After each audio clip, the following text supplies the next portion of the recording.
श्रीराम जय राम जय जय राम। भगवंताला विसरणे ही आत्महत्याच। एकदा एका माणसाने पक्वान्ने कशी तयार करावी हे शिकवण्याची शाळा काढली। त्या शाळेमध्ये तो मनुष्य शब्दांच्या साहाय्याने निरनिराळी पक्वान्ने कशी तयार करायची हे आपल्या विद्यार्थ्यांना समजावून सांगे। पण त्या विद्यार्थ्यांना घरी भाकरी करून खाण्यापुरते पीठ देखील मिळत नसे। त्यांना त्या पक्वान्नांचा ज्ञानाचा काय उपयोग होईल बरे? त्याचप्रमाणे वेदांताच्या गोष्टी किंवा ज्ञान हे पक्वान्नांच्या ज्ञानासारखे आहे।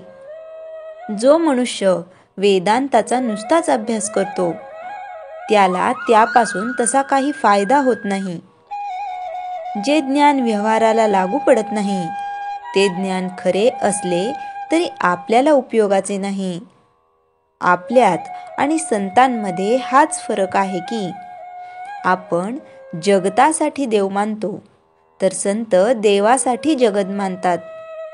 खरे म्हणजे जी गोष्ट आचरायला अति सुलभ असते ती समजावून सांगायला फार कठीण असते। ती खरी अनुभवाने जाणायची असते। ज्याचा अनुभव दुसऱ्यांवर अवलंबून आहे तो अपूर्ण समजावा। म्हणजेच जेव्हा मिश्रणाने पदार्थाला चव येते तेव्हा ते दोन्ही पदार्थ अपूर्ण समजावेत। या जगात सर्व दृष्टीने पूर्ण असा एक भगवंतच आहे।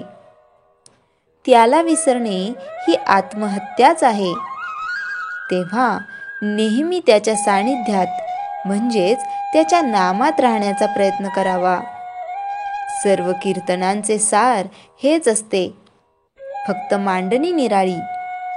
रामरायांनी सर्व वानरांना सीतामाईचा शोध करायला सांगितले। जो तो हूं हूं करून शोधासाठी निघून गेला। परंतु मारुती अतिबुद्धिमान, त्याने सीतेला कसे ओळखायचे म्हणून विचारले। त्यावर श्रीरामांनी तिचे पुष्कळ वर्णन केले। ती सुंदर आहे म्हणून सांगितले, परंतु स्त्री कशी दिसते हेच त्याला माहीत नाही। तेव्हा श्रीराम प्रभू त्याला म्हणाले, तुला मी काय सांगतो हे कळलेले दिसत नाही। तू आता एकच गोष्ट लक्षात ठेव, जिथे तुला रामनामाचा सारखा ध्वनी ऐकू येईल तिथे ती आहे म्हणून समज। तेव्हा ती खूण मारुतीरायाला पटली। त्याला भगवंताच्या नामाची खूण मनापासून समजली। त्याच्या जन्माचे सार्थक झाले, त्याचा परमार्थ सफल झाला आणि त्याला जगात मिळवायचे बाकी असे काही राहिलेच नाही। मारुतीरायाची भक्ती फार मोठी।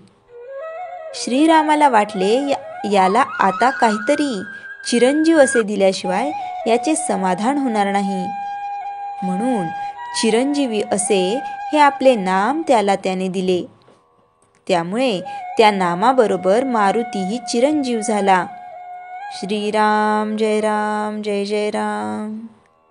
चैतन्यवाणी सर्व संतांचे सांगणे आहे की मनापासून भगवंताचे नाम घ्या आणि आपले कर्तव्य कर्म करा। श्रीराम जय राम जय जय राम। जयाच्या जनी जन्मनामार्थ झाला, जयाने सदा वासनामात केला। जयाच्या मुखी सर्वदा नाम कीर्ती, नमस्कार तया ब्रह्मचैतन्यमूर्ती। श्रीराम जय राम जय जय राम।